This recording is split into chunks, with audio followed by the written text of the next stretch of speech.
It wasn't a red but a black carpet in DC last night for the premiere of the First Lady's documentary about herself. You will see humor, you will see grief, you will see fashion. So I'm very proud of the film. I saw it for the first time 2 nights ago. I loved it. I thought it was really great. But it really brings back a glamour that you just don't see anymore. Monochrome is part of Melania Trump's brand, the Washington Post explained.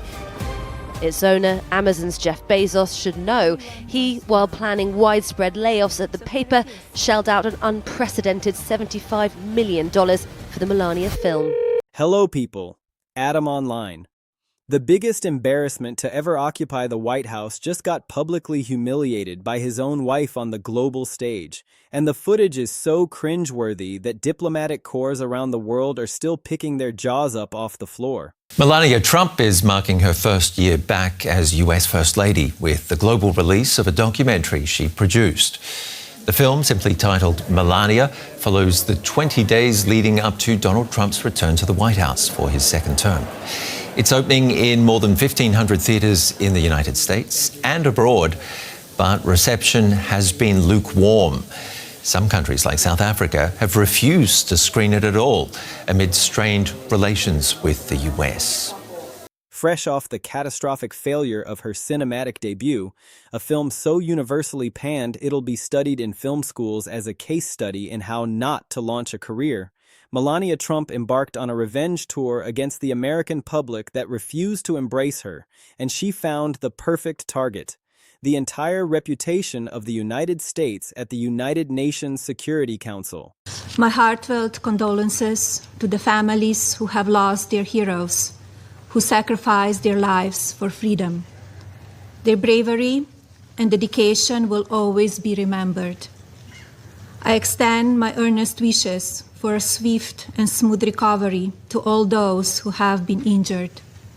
You are in my thoughts and prayers during these challenging times. The U.S. stands with all of the children throughout the world.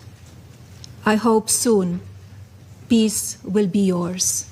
But before we dive into this historic diplomatic train wreck, we need to understand the context.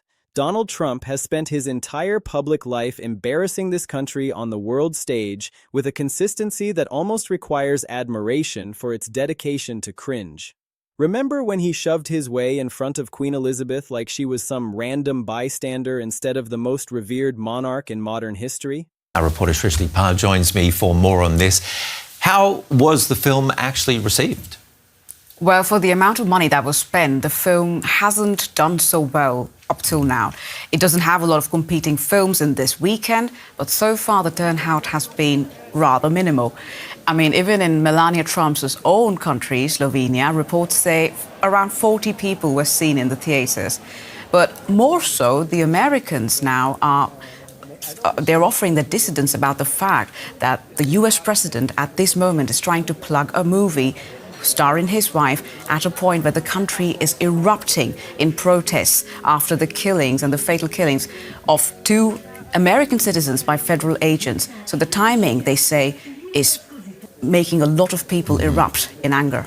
There he was, strolling ahead of her like he owned Buckingham Palace, probably muttering something about how his crowd sizes were bigger than hers.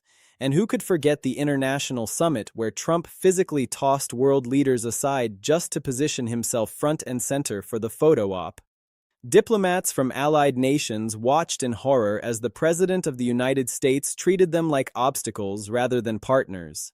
It was the visual equivalent of nails on a chalkboard, except the entire world had to pretend it was normal. Then there's the iconic image of Trump waiting around like an eager puppy dog for Vladimir Putin, practically wagging his tail as the Russian autocrat approached. The man who would later claim he was tough on Russia couldn't contain his excitement at the prospect of meeting his authoritarian idol. It was embarrassing then, and it's even more embarrassing now with everything we know about their relationship. The Trump handshake has become its own category of diplomatic disaster. World leaders developed entire strategies to avoid being subjected to that yank and pull maneuver that left everyone from Supreme Court justices to foreign presidents looking like they'd just survived an attempted kidnapping. Japan's Prime Minister Abe sat through an extended handshake looking like he was calculating exactly how long he needed to endure before protocol allowed him to retreat.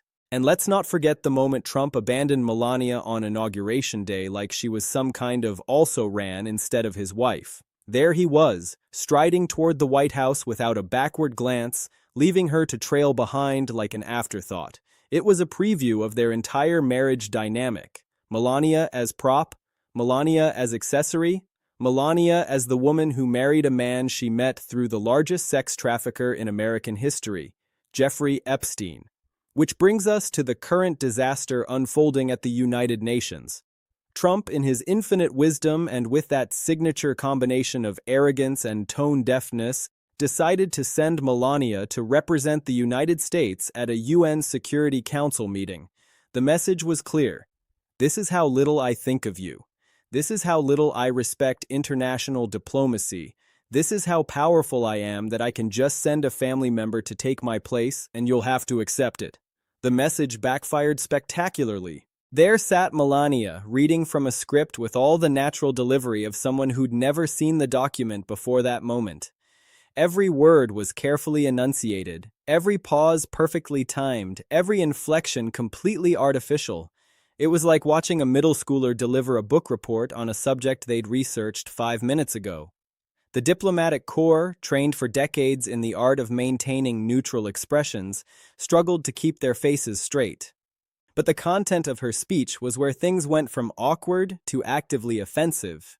There she was, lauding American soldiers and their sacrifices, while standing as the representative of an administration that had just launched unprovoked bombing attacks that killed over 100 Iranian elementary school girls.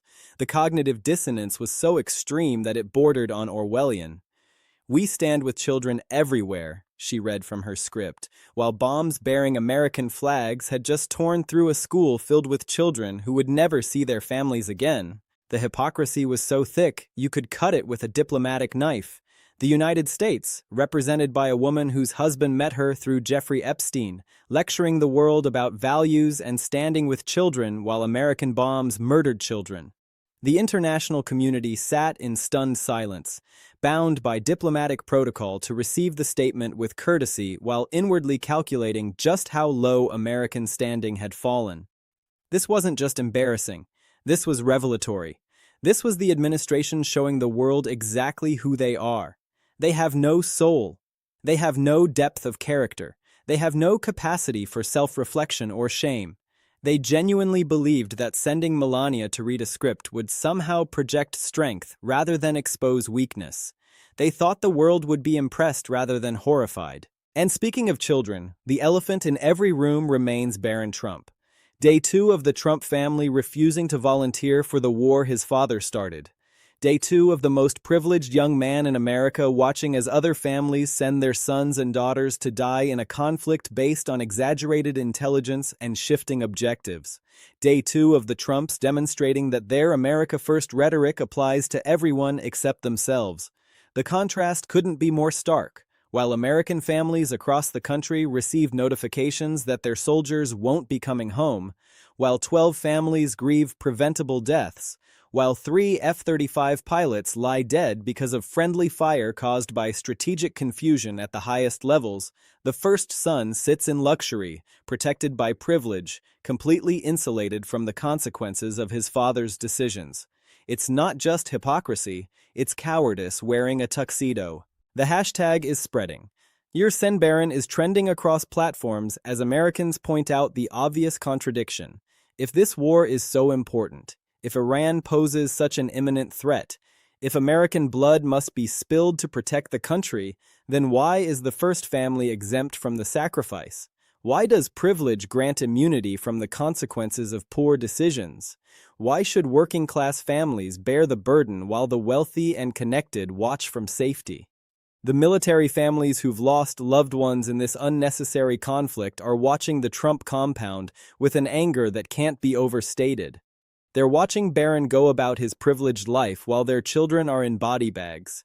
They're watching the first family enjoy the perks of power while avoiding any of the costs.